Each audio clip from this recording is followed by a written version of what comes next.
Question 1. Can the United States be the world's police officer? Our goals for today. Learn about how America's role in the world changed after the end of the Cold War. We'll explore important events such as the First Gulf War, Middle East peace negotiations, and the Balkan Wars. We'll also be considering some limitations on America's power by looking at examples such as Somalia, Rwanda, the Arab Spring, and Vladimir Putin's Russia. Our big idea today. After the Cold War ended, the United States has taken on the role of the world's police officer, preventing genocide and maintaining international law. While Americans have been successful in some conflicts, we've also faced limitations to the extent of our power, most notably in the Middle East and with Russia. Let's get started with our introduction. For decades, the contours of the Cold War had largely determined American action abroad. Strategists saw each Third World coup, revolution, and civil war as part of a larger struggle between the United States and the Soviet Union. But after 1989, with the Soviet Union vanquished, the United States was suddenly free of this paradigm, and Presidents Bush, Clinton, Bush, Obama, Trump, and Biden have seen international crises different from their predecessors. George H.W. Bush envisioned a post-Cold War role in which the United States used its overwhelming military superiority and influence as global policing tools to preserve peace. President Bill Clinton also used the armed forces in this policing role. George W. Bush oversaw the opening of a new conflict, the fight against terrorism. But both he and Barack Obama also sent America's fighting men and women into combat in the role of the world's police force. Can this be America's role in the world? Can we act as a police officer, patrolling the smaller conflicts, weighing in and picking sides to ensure that justice is served and peace preserved? 2,000 years ago in the Mediterranean world lived under the so-called Pax Romana as the forces of the Roman Empire ensured a long period of peace between former enemies who fell under the reach of their empire. Can or should the world now live in the era of Pax Americana? What do you think? Can the United States be the world's police officer? The First Gulf War. The Middle East had always been a source of interest for the United States. Jews who had survived the Holocaust in Europe during World War II fled to Palestine in the Middle East and founded the modern nation of Israel, which Americans have always supported. The nations of the Persian Gulf supply the United States and the rest of the world with oil, an essential ingredient of the modern economy. During the Cold War, conflicts in the Middle East, such as the war between neighbors Iraq and Iran, served as proxies for our conflict with the Soviet Union. For these and a variety of lesser reasons, the Middle East has always been a point of American interest. At the end of the Cold War, the Middle East became a source of increased concern. In 1988, Iraq faced a problem. It had run up an enormous debt during its war with neighboring Iran. At the same time, other Arab states had increased their oil production, forcing oil prices down and further hurting Iraq's economy. Iraq's leader, Saddam Hussein, approached these oil-producing states for assistance, particularly Saudi Arabia and the tiny but wealthy neighboring Kuwait. When talks broke down in August 1990 and Iraq found itself politically and economically isolated, Hussein ordered an invasion of oil-rich Kuwait. The invasion of Kuwait served as a new test for the United States in the post-Cold War era. President George H.W. Bush had a choice. On the one hand, he could intervene to protect Kuwait, essentially recasting the role of the United States from Soviet adversary into global cop. On the other, the United States could stand back and allow minor conflicts around the world to go on without notice. For many, the second option seemed best. After all, without the threat of communism, what possible reason did the United States have to get involved? President Bush, however, chose the first option. He and his foreign policy team forged an unprecedented coalition of 34 countries, including many members of NATO and the Middle Eastern countries of Saudi Arabia, Syria, and Egypt, to oppose Iraqi aggression. The Saudis had never allowed American troops on their soil before, and during the Cold War, Syria and Egypt had been friendly with the Soviet Union. Bush hoped that this coalition would herald the beginning of a new world order in which the nations of the world would work together to deter belligerents. For the first time, Woodrow Wilson's dream of moral diplomacy looked like it might be coming true. A deadline was set for Iraq to withdraw from Kuwait or face serious consequences. Bush first deployed troops to defend Saudi Arabia in Operation Desert Shield. Bush succeeded in getting resolutions from Congress authorizing the use of military force against Iraq, and the United States launched an effective bombing campaign. The air war was the first time the United States deployed some of its new high-tech weaponry, including stealth bombers and laser-guided bombs. After successfully weakening the Iraqi defenses, the United States launched Operation Desert Storm, a 100-hour land war involving over 500,000 American troops and another 200,000 from 27 other countries. Iraq's army was expelled from Kuwait and almost entirely destroyed. Together, Operations Desert Shield and Desert Storm are now known as the First Gulf War.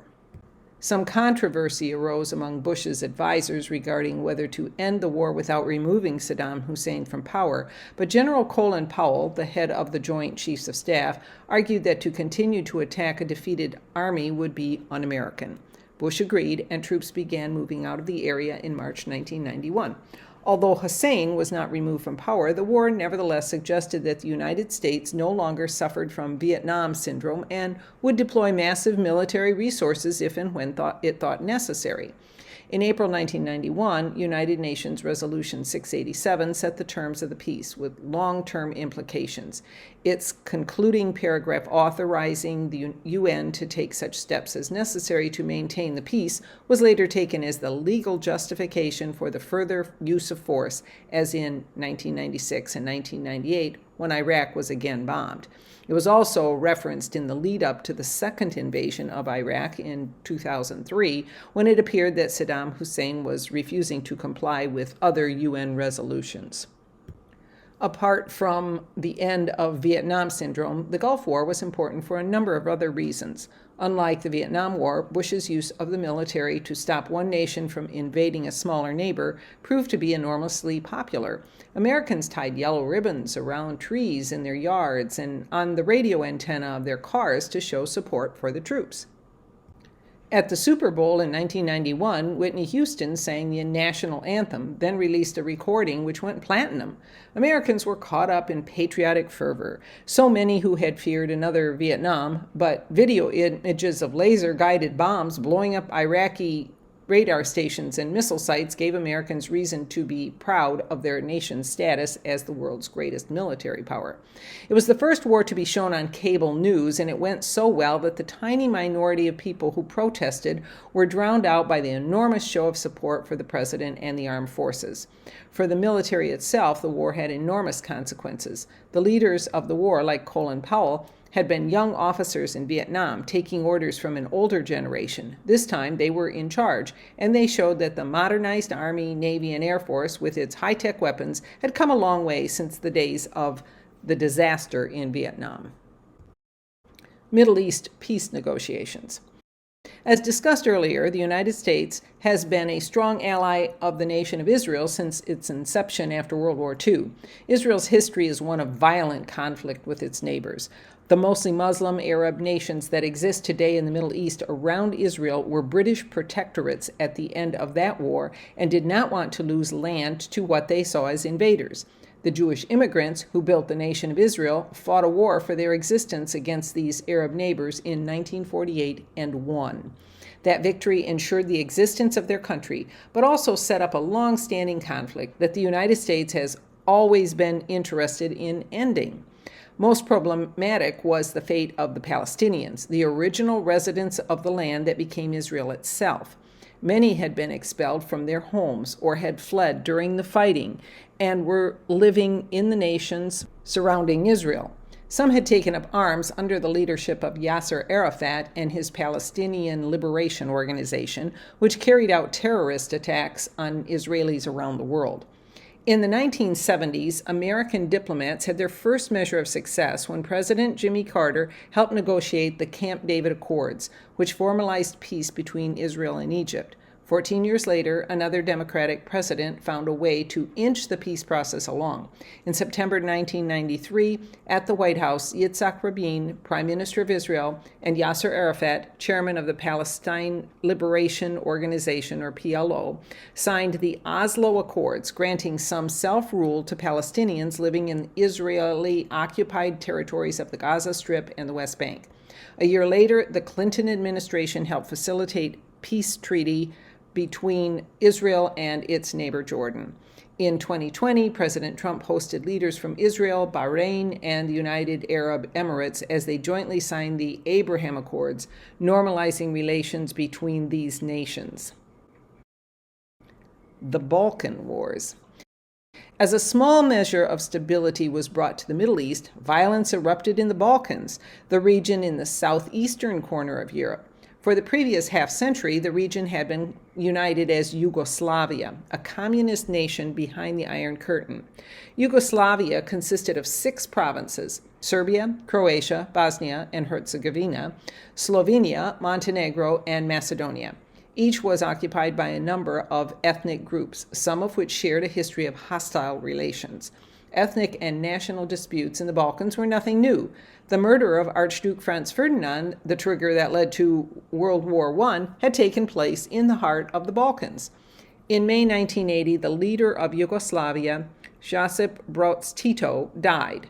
Without him to hold the country together, ethnic tensions increased, and this, along with the fall of communism elsewhere in Europe at the end of the 1980s, led to the breakup of Yugoslavia.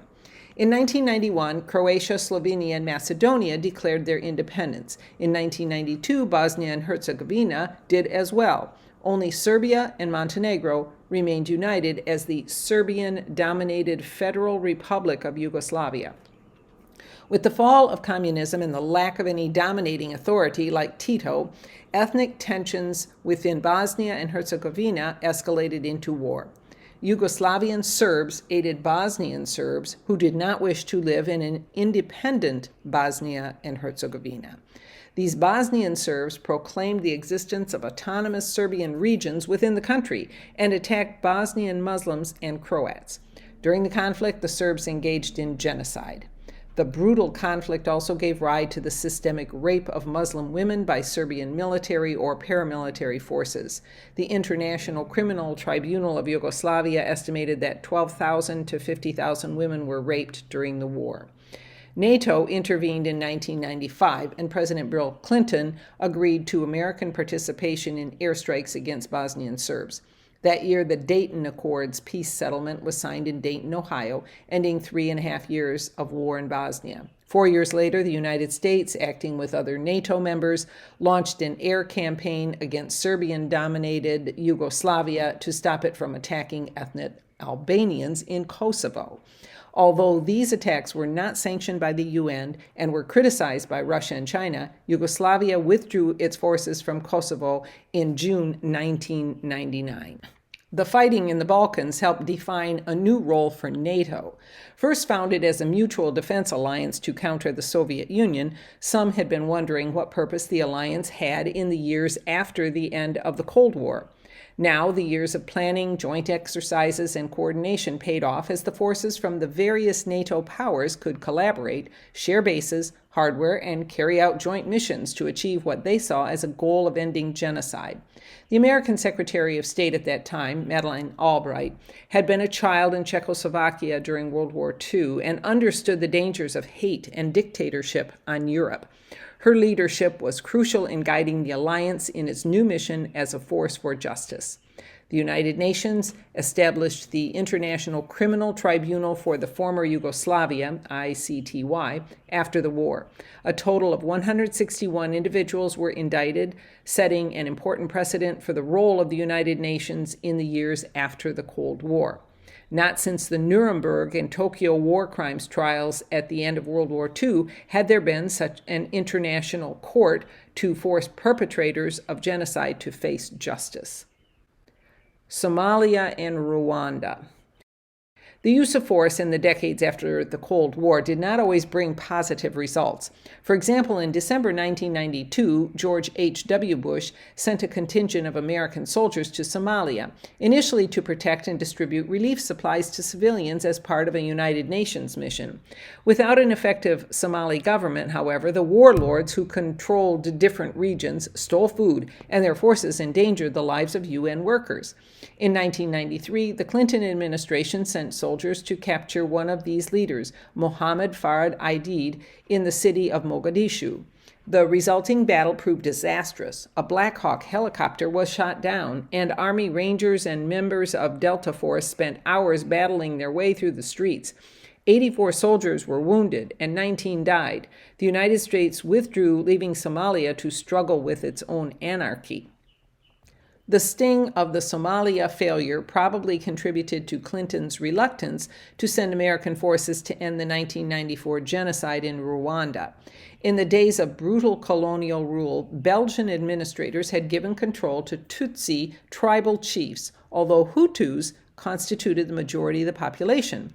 Resentment over ethnic privileges and the discrimination that began then and continued after independence in 1962 erupted into civil war in 1980.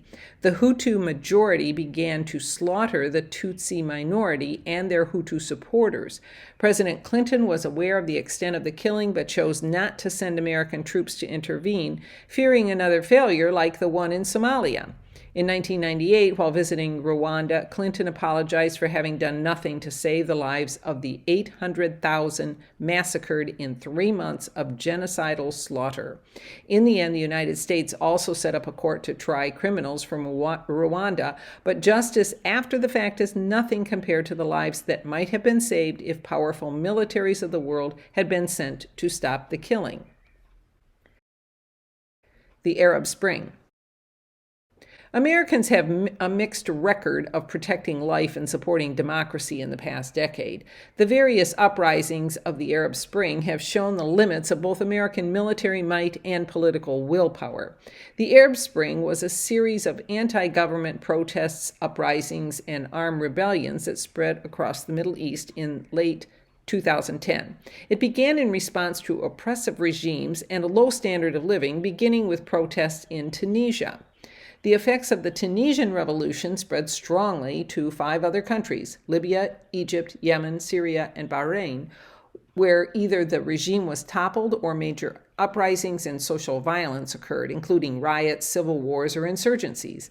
Sustained street demonstrations took place in Morocco, Iraq, Algeria, Iran, Lebanon, Jordan, Kuwait, Oman, and Sudan. The early hopes that these popular movements would end corruption, increase military participation, and bring about greater economic equity collapsed by mid-2012, as many Arab Spring demonstrations were met with violent responses from authorities. Large-scale conflicts resulted in Syria, Egypt, Libya, and Yemen. Only the uprising in Tunisia resulted in a transition to constitutional democratic governance. Libya. Protests against Libya's dictator, Muammar Gaddafi, began in Libya in 2011, and within a few days, the opposition controlled most of Benghazi, the country's second-largest city. Gaddafi amassed his army and prepared to invade Benghazi, promising to kill everyone in the city. To protect civilians from what appeared to be imminent slaughter, the United Nations Security Council adopted a resolution to create a no-fly zone over Libya and authorized all necessary measures to protect civilians. 2 days later, France, the United States, and the United Kingdom intervened in Libya with a bombing campaign against pro-Gaddafi forces. A coalition of 27 countries from Europe and the Middle East soon joined the intervention. President Obama addressed the nation and articulated America's role as global cop. For generations, the United States of America has played a unique role as an anchor of global security and as an advocate for human freedom. Mindful of the risks and costs of military action, we are naturally reluctant to use force to solve the world's many challenges. But when our interests and values are at stake, we have a responsibility to act. For Obama and his advisors, the possibility of mass murder in Libya qualified as a threat to American values. The air attacks did not end the war. It took 5 more months before anti-rebel fighters captured Tripoli, scattered Gaddafi's government, and ended his 42 years of rule. After the government fell, the civil war continued between various factions within Libya. Fighting continued until a ceasefire was signed in 2020. The nation remains divided, with areas being separately controlled. Over 10,000 Libyans died in the fighting, and tens of thousands more fled the nation. In 2012, American Ambassador J. Christopher Stevens and 2 other Americans were killed in an attack in the city of Benghazi. The attack became a major political scandal for Secretary of State Hillary Clinton and President Barack Obama. A total of 6 investigations were carried out by Republicans in Congress, none of which found significant wrongdoing on the part of Clinton or Obama, but which reminded the American public of the administration's failure to prevent a civil war in Libya after the initial intervention.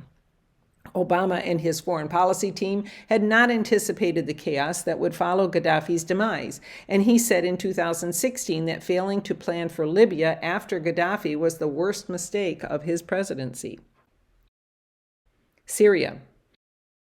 Protests in Syria started in 2011 as part of the Arab Spring in response to aggressive tactics by the government security forces, most notably when they arrested children for writing anti-government slogans. When protests erupted, approximately 3,000 people were arrested. The government responded with harsh security clampdowns and military operations when the protests spread. In July, Syrian army tanks stormed several cities, killing protesters. By the end of the year, the opposition had formed into a military force and began taking control of territory in an attempt to oust Syrian President Bashar al-Assad. Battles between the government security forces and the rebel Free Syrian Army intensified. Massacres ensued in which hundreds of civilians were killed in a single day. By mid-2012, the peace protests of 2011 had evolved into full-scale civil war. The Syrian civil war remains ongoing. The United States has opposed the government of Bashar al-Assad due to both his opposition to democracy and his use of force against his own people. However, Iran, Iraq, and Russia support the government. American Presidents Obama and Trump have both shown great reluctance to commit the military to the fight in Syria. The United States has supported the anti-government forces with material and financing, but even in 2013, when it seemed clear that Assad had deployed chemical weapons against his own people, Congress refused to give President Obama permission to use American forces against Syria. Obama focused instead on trying to negotiate with Assad to convince him to voluntarily give up his remaining chemical weapons. This effort was at least partially successful, with Assad agreeing to turn over his chemical weapons to an international group that would destroy them. He turned over some, but not all of his chemical weapons stockpile. The United States had not entirely stayed out of the fighting. In 2014, American aircraft conducted airstrikes against terrorist forces from Iraq that had moved into Syria, as well as some against government and pro-government targets. They also deployed special forces and artillery units to engage terrorists on the ground. Russia, on the other hand, has deployed its jets in Syria with the explicit goal of supporting Assad and the government forces. Some Americans find this deeply unsettling, as Russia seems to have the upper hand in a new sort of proxy war. President Trump promised not to get involved in the Syrian civil war as part of his America First policy, but ordered a bombing raid against Assad's forces when it was clear that they had once again used chemical weapons in an attack against civilians. International organizations have accused virtually all sides involved, including the government, opposition rebel groups, Russia, terrorist organizations, and the United States, of severe human rights violations and of massacres. Over the course of the war, a number of peace initiatives have been launched, but fighting continues. The conflict has caused a major refugee crisis, with approximately half of the entire population having been displaced. Millions have fled to neighboring Lebanon, creating unrest there. Millions have also sought refuge in Europe. While some European leaders have welcomed Syrian refugees, others have not. Anti-immigrant sentiment has been a growing political issue in Germany, France, and the United Kingdom, in large part due to the flood of refugees fleeing the civil war in Syria and other conflicts associated with the Arab Spring. Whereas President Obama was welcoming to the first waves of Syrian refugees, President Trump sought to bar all Syrians seeking a new home in America. Putin's Russia. While the United States has launched airstrikes and sometimes used ground troops against weaker nations, no president has been willing to go head-to-head with the powerful foes of Russia or China. When Russia invaded its small neighbor Georgia in 2008, President George H.W. Bush said, "Such an action is unacceptable in the 21st century." and that Russia would jeopardize its standing with the West if it did not withdraw its forces. Although the Bush administration contemplated a military response to defend Georgia, it decided against it so as not to provoke a conflict with Russia. The problem the United States faces today in dealing with Russia is not just that it is the successor state to the Soviet Union and possesses nuclear weapons, but also that its new leader, Vladimir Putin, is a fierce nationalist who has publicly decried Russia's loss of prestige.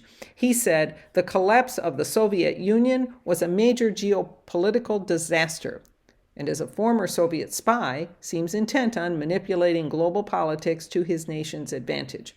After convincing his nation to rewrite its constitution so he could return to power, he embarked on a campaign to rebuild the glories of decades past.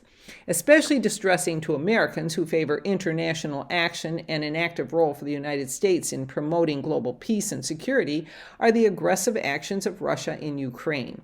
The Ukraine was once an important part of the Soviet Union, but since 1991 has swayed between pro-Russia and pro-European politics. The nation itself is divided between Ukrainians who speak the Ukrainian language and those who speak Russian. In 2014, Ukrainians who wanted closer ties with the West rose up in protest in the capital city of Kiev when the president announced that he would not be signing a trade agreement with the European Union. That president, Viktor Yanukovych, eventually fled to Russia, and power was turned over to a pro-European president. Following the ousting of Yanukovych, Putin ordered Russian troops to occupy Crimea, a peninsula that had been part of Ukraine since 1954, but had been Russian territory before that. Putin declared that the territory rightfully belonged to Russia, and given that most of the residents were pro-Russian, Russian-speaking Ukrainians, his forces faced little opposition as they swept in and installed a new government subordinate to Russia. Western leaders, including President Obama, were horrified at Putin's aggression. Many saw parallels to Saddam Hussein's invasion of Kuwait. However, despite tough talk, the United States did nothing to stop the Russian invasion. Obama noted, "Bigger nations can bully smaller ones to get their way." Like Truman, who was criticized for allowing communists to take over China in 1949, Obama was criticized by his political opponents for not preventing a conflict he had little control over. Launching a military attack against Russia today is as unthinkable as invading China seemed in the late 1940s. Putin went further by ordering his troops, sometimes in uniform and sometimes not, into eastern Ukraine. In 2014, a Russian missile was used to shoot down a Malaysian Airlines flight as it passed over the border between Russia and Ukraine. While Russia's government claimed innocence, American leaders and an international investigation lay blame on Russia's military units inside of Ukraine. As was the case when Putin ordered his forces into Crimea, Americans complained but did not take military action. In response to Russia's actions in the Ukraine and Crimea, the United States and its European allies implemented sanctions against Russian businesses and top government officials. These sanctions were responsible for the collapse of the Russian economy in 2015. One reason Putin was so eager to help Donald Trump win the presidency in 2016 was that Trump proposed reducing the sanctions in an effort to reduce tensions between the United States and Russia. Throughout his presidency, Donald Trump made efforts to ease tensions with Russia and met with Putin multiple times, but was unsuccessful in getting Putin to agree to any of his demands. Trump's policy toward Russia, as well as meetings he had with North Korean dictator Kim Jong-un, were used by his political opponents to claim that he was cozying up to dictators. In Biden's first year as president, he abandoned Trump's openness to negotiation, and his administration again implemented harsh sanctions against Russia. Conclusion. For the purposes of studying history, we've broken down America's military activities after the Cold War into two broad categories: police actions and the war on terrorism. Everything you just learned about American intervention in the Middle East, the Balkans, Africa, and Ukraine is only part of the story. It would be entirely understandable if you started to long for the simplicity of the Cold War. You would not be alone. Truly, America's foreign affairs are complicated, whereas the Cold War had a simple goal: stop communism. The years since have been much less one-dimensional. In 1990, when President George H.W. Bush launched the first Gulf War and expelled the Iraqis from Kuwait, it seemed that the role of the United States might be global police officer. When Bill Clinton led NATO's efforts to end genocide in the Balkans, that role appeared to be solidified. But then the United States did not stop genocide in Rwanda or a civil war in Syria, and refused to even consider military force against Russia, which leaves us today with some interesting questions. Should we try to be the world's police officers? Or should we embrace President Trump's motto of America first? Given that Russia and China both possess nuclear weapons, could we be the world's police officers even if we wanted to? What responsibility do we have to others as a democracy in the world's most powerful military and economy? What do you think? Should the 21st century be an age of Pax Americana? Can or should the United States be the world's police officer?